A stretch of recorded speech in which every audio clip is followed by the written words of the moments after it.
बिस्मिल्लाहिर्रहमानिर्रहीम। अस्सलाम वालेकुम। उम्मीद है कि आप लोग ठीक ठाक होंगे। अल्हम्दुलिल्लाह मैं भी बिल्कुल ठीक हूँ। और आज की वीडियो में मैं आप लोग के लिए बहुत ही ज़बरदस्त टिप्स एंड हैक्स लेकर आई हूँ। काफ़ी सारे हैं और सारे ही प्रैक्टिकल हैं। इंशाल्लाह आपको ज़रूर पसंद आएंगे। तो शुरू करते हैं अपनी टिप्स। तो टिप्स नंबर 1 मेरी ये है कि इस तरह से हमारे पास बैग्स होते हैं ना, तो ये ओवरलोड होते जाते हैं ना। हमारा बस नहीं चलता कि बस एक ही बैग के अंदर हम इतनी सारी चीज़ें ठूस ठास कर हम ले चलें, क्योंकि हम लोग को कहाँ जाना होता है अपनी अम्मियों के अलावा। तो हमें तो अम्मी के ही घर जाना होता है ना, तो हम चाहते हैं एक ही बैग बनाएं। और बस मतलब कि इसकी हम कैपेसिटी नहीं देखते कि कितनी इसके अंदर मतलब कि जगह है। बस हमें और कपड़े और कपड़े और कपड़े इसके अंदर डालना होता है। और इसकी ज़िप इस तरह से हो जाती है ख़राब, क्योंकि ओवरलोड हो जाता है, ये काफ़ी ज़्यादा भर जाता है। और इसकी ज़िप है ना मुश्किल से बंद होती है। तो उसके लिए आपने इतनी मतलब इमरजेंसी में फिर आप क्या करें, मतलब कि कपड़ों को भी बाहर निकालना पड़ेगा और सब कुछ। तो सिंपल आपके घर में या सभी के घर में इस तरह की वैसलीन होती है। बस इसी तरीके से थोड़ी सी आपने लगानी है।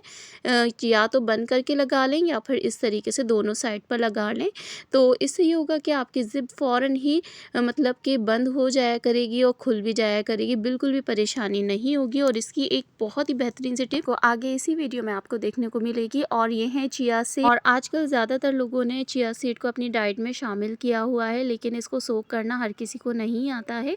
आज मैं बताऊंगी कि आपको अगर इसको सोक करना हो तो आपने कैसे करना है। 1 टेबल स्पून भर के जब भी आपने पानी के अंदर डालना है, तो उस पानी में आपने स्पून को अच्छी तरीके से मिक्स करना है। अगर आपने मिक्स नहीं किया तो ये कभी भी 2 दिन रखने के बाद भी ये कभी भी नहीं फूलेंगे। ये एज इट इज़ इसकी सतह पर ऐसे ही रहेंगे, बिल्कुल लाइट लाइट से फूलेंगे। पहले मैं ये समझा करती थी कि शायद ये इतने ही फूलते हैं, लेकिन नहीं। आप इसको मिक्स करके रखेंगे ना, तो फिर ये आहिस्ता आहिस्ता बहुत ही अच्छे से फूल जाएंगे, जैसे तुख मलंगा फूलता है ना, कुछ इस तरह से। और अगर आपने ऐसे ही छोड़ दिया ना, तो ये बिल्कुल हल्के से फूलेंगे, ज़्यादा नहीं फूलेंगे, जो कि फिर आपकी आंतों के लिए बहुत ही ज़्यादा ख़तरनाक हो सकते हैं। और ये पेट के अंदर जाकर आपकी आंतों में ब्लॉक भी हो सकता है। तो ये इस चीज़ का ख़याल रखें। जब भी तुख मलंगा या इस तरीके से चीज़ें भिगोते हैं ना, तो इसको अच्छी तरीके से मिक्स कर लिया करें। आते हैं नेक्स्ट टिप की तरफ। तो ये तो बहुत ही ज़बरदस्त सी टिप है गर्ल्स के लिए। तो इस तरीके से हमारे पास परमानेंट नेल पेंट होता है ना, तो उसको अप्लाई करने से पहले आपने बिल्कुल लाइट सा कोकोनट ऑयल या फिर वैसलीन लगानी है इस तरह से, और फिर अप्लाई करना है। तो फिर आपको एक बहुत ही ज़बरदस्त सा बेनिफिट इसका देखने को मिलेगा। आपकी जो नेल पेंट होगी ना, ये पील ऑफ हो जाएगी। मतलब कि इस तरीके से आप देखेंगे कि बहुत ही आसानी से आप जब भी चाहेंगे ना इसे रिमूव कर सकेंगे। और एक्स्ट्रा अगर आपकी बाहर भी कहीं लग जाती है, आपको ठीक तरीके से लगानी नहीं आती ना, तब भी आप आसानी से इसको रिमूव कर सकते हैं। जो एक्स्ट्रा लगी हुई है ना, तो वो तो आप टिश्यू से भी हटा सकते हैं, लेकिन जो आपने नेल पर लगाई है ना, ये देखें यहाँ पर ये ड्राई हो चुका है। तो आपकी ये टिश्यू से ऐसे नहीं हटेगी। आपने अपने नेल्स की हेल्प से ही ना इसको थोड़ा सा इस तरीके से, जैसे जैसे आप पील ऑफ हटाते हैं ना, बस उसी तरीके से आपने इसको रिमूव करना है इस तरह से। तो आपकी ये परमानेंट नेल पेंट है ना, आपकी पील ऑफ बन जाएगी। तो ये बहुत ही ज़बरदस्त सी टिप्स है। मैं तो अक्सर इसको यूज़ करती हूँ, क्योंकि मैं यूज़ करती हूँ ना वीडियो के टाइम। और अगर कोई नमाज़ पढ़ता है तो ज़ाहिर है उसके लिए बड़ी ही प्रॉब्लम हो जाती है, क्योंकि वक्त पर आपको नमाज़ अदा करनी होती है। इतना टाइम नहीं होता कि आप रिमूवर लेकर इसको मतलब कि रिमूव करते रहें। तो आते हैं नेक्स्ट टिप की तरफ कि अगर आपके पास घर में आप लोग कटिंग स्टिचिंग वगैरह करते हैं, आपके पास नहीं है, चॉक ख़त्म हो जाती है, सम टाइम होती भी है, तो मिल नहीं रही होती है ना घर में, तो आपने करना ये है कि इस तरह से आपने कोई से भी पीसेस लेने हैं सोप के, पुराने कोई से भी रखे हों आपके, आप वो ले सकते हैं। और आप इसको एज अ चॉक भी यूज़ कर सकते हैं। और इसके 2 बेनिफिट हैं। एक तो ये चॉक का काम करेगा, और दूसरा ये कि जहाँ पे आपको स्टिचिंग करनी होगी ना, तो बहुत ही ज़्यादा स्मूथ हो जाएगी। यहाँ पर सिलाई करना बहुत ही आसान हो जाएगा। तो है ना बेहतरीन सी टिप, और काफ़ी ज़्यादा यूज़फुल टिप है। और डार्क कलर के लिए बेहतरीन है ये, कि आप चॉक की जगह इसको यूज़ कर सकते हैं डार्क फैब्रिक पे। और आप यहाँ पर देख सकते हैं कि मैं इसको किस तरीके से रिमूव करने की कोशिश कर रही हूँ, पर ये रिमूव नहीं हो रही। लेकिन अगर आप इसको वॉश करेंगे तो ईज़िली ये रिमूव हो जाएगी। तो है ना ज़बरदस्त सा, बहुत ही बेहतरीन सा प्रैक्टिकल आइडिया। तो आते हैं नेक्स्ट टिप की तरफ। और नेक्स्ट टिप ये है कि हमारे घर में बड़ी बड़ी रज़ाइयाँ इस तरह की होती हैं और इसको हम हर टाइम तो नहीं वॉश कर सकते जब सीज़न आता है, तो या तो हम इसे ड्राई क्लीन करवा लेते हैं और ड्राई क्लीन ही सबसे बेस्ट हल है, या फिर आप ऐसा कर सकते हैं कि इसके ऊपर कवर आप अच्छे से कवर अप कर लें। तो मैं भी ये न्यू कवर लेकर आई हूँ, बल्कि मैं इसकी बहुत ही बड़ी बड़ी बेडशीट्स लेकर आई थी, तो उसी का मैंने कवर यहाँ पर घर में ही तैयार किया है इसका। और अब आती है बारी कि ये बिल्कुल इकट्ठी हो जाती है बीच में, अगर हम कवर इसको कर देते हैं ना बड़ी बड़ी रज़ाइयों को, तो बीच में सिमट कर आ जाती है। तो उसका एक बेहतरीन हल ये है कि आपने कवर को उल्टा करके इस तरीके से पहले आपने रज़ाई बिछानी है, फिर ऊपर से इसका कवर उल्टा करके रखना है और फिर इस तरीके से ये डोरियाँ जो हैं इसके ऊपर लगानी है, आपने सिलाई करनी है, या फिर आप सुई धागे की हेल्प से भी कर सकते हैं।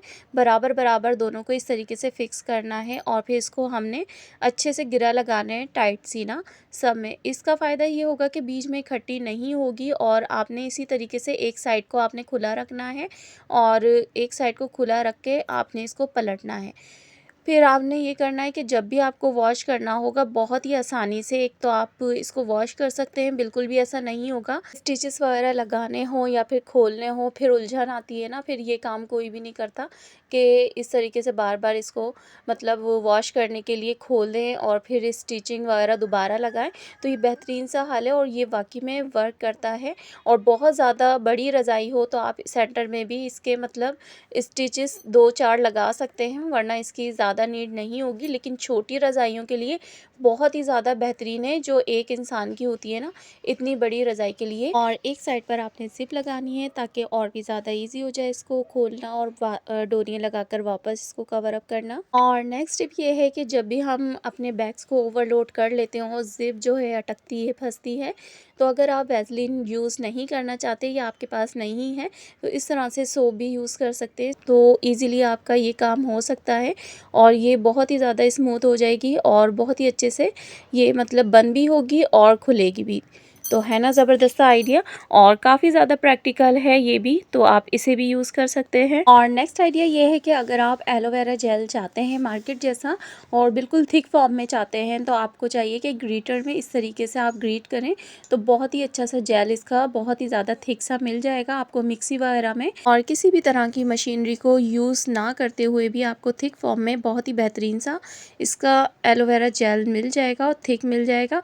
वरना तो आप मिक्सी में या फिर किसी भी मशीनरी में करते हैं ना, तो ये बहुत ज़्यादा लिक्विडी फॉर्म में आ जाता है। और नेक्स्ट टिप ये है कि इस तरह के हमारे पास क्लिप्स होते हैं ना, तो अक्सर इसके स्प्रिंग टूट जाते हैं और होता ये बिल्कुल ठीक है, तो आप इसके स्प्रिंग इस तरह से एक्सचेंज कर सकते हैं या फिर रिप्लेस कर सकते हैं किसी दूसरे क्लिप्स के स्प्रिंग या इस तरह के नील्स से। तो बहुत ही आसानी से आप कर सकते हैं। आपने नील्स को इस तरह से रखना है दोनों ही होल्स में और सेंटर में ये रख कर इसके मार्क बने हुए होते हैं और दूसरे में से आपने होल्स में से गुजारना है। तो आपके बहुत ही फेवरेट जो क्लिप्स होते हैं, इसको आप बिल्कुल भी नहीं चाहते कि ये टूटें या खोएं, तो वो आप रीयूज़ कर सकते हैं बार बार अपने मतलब के फेवरेट क्लिप्स को। और नेक्स्ट आइडिया ये है कि इस तरह के हमारे पास तवे होते हैं, बहुत ही गंदे हो जाते हैं, तो तकरीबन 2 से 3 महीने के बाद आप लोगों ने ये ज़रूर काम कर लेना, आपके तवे हमेशा बिल्कुल साफ़ सुथरे रहेंगे। थोड़ा सा आपने इसको आग पर अच्छे तरीके से जलाना है, जितना भी ऑयल वगैरह होगा, गंदगी होगी ना, इसकी ज़्यादातर ऑयल ही होता है ये जमा हुआ, तो इस तरीके से ये राख में चेंज हो जाएगा और आप इसको नाइफ़ की हेल्प से अच्छे से इस तरीके से उतार सकते हैं। बहुत ही ईजिली नाइफ़ की हेल्प से आप इसको तमाम राख को आप हटा सकते हैं। और देखें कितनी सारी इकट्ठा हो गई है। अब आपके पास कोई भी पेपर वगैरह हो, उसके अंदर इस तरह से डालना है, आपने डायरेक्ट डस्टबिन में नहीं डालना, वरना बहुत ही ज़्यादा मैस क्रिएट करेगा। तो ये बहुत ही छोटी छोटी सी टिप्स होती हैं, अगर आप इसको फॉलो कर लेते हैं ना, तो आपका बहुत टाइम सेव हो जाता है और मेहनत भी बच जाती है आपकी। इस तरह से कोई एक पत्थर रख लें, ये मिल जाता है मार्केट में और ये आपके किचन में लाजमी होना चाहिए। बहुत हेल्प करता है आपकी ये बर्तनों को साफ़ करने में। इस तरह के पत्थर वगैरह जो होते हैं बहुत ही स्क्रबिंग के काम आते हैं। और आपको इसको मज़ीद क्लियर करना है, साफ़ सुथरा करना है, तो इसके ऊपर 1 चम्मच आपने इस तरह से काला तेल डालना है और 5 मिनट के लिए आपने इसको लगाकर या 5 से 10 मिनट के लिए इस तरह से आपने लगाकर बस इसको छोड़ना है। फिर आप इसको अच्छे से वॉश कर लें। फिर आपका चमकता हुआ ज़बरदस्त सा तवा देखें बिल्कुल तैयार हो गया। रोटी बनाने के लिए और पराठे बनाने के लिए आप इसीलिए इसको यूज़ कर सकते हैं। और ये मेरा आयरन का तवा है और इस तरीके से देखें इसके नट वगैरह सब दिखने लगे, वरना तो ये बिल्कुल ढके हुए थे और कितना गंद इसमें से निकला है। और ये थोड़ा सा स्क्रबिंग से वाइट हो गया है, तो ये 1-2 दिन में खुद ही ब्लैक हो जाएगा। सो आई होप आज की वीडियो आप लोग को पसंद आई होगी, और अगर पसंद आई है तो लाइक करना मत भूलिएगा। ये एक छोटी सी हम्बल सी रिक्वेस्ट है। फिर मिलते हैं नेक्स्ट वीडियो में। अल्लाह हाफिज़।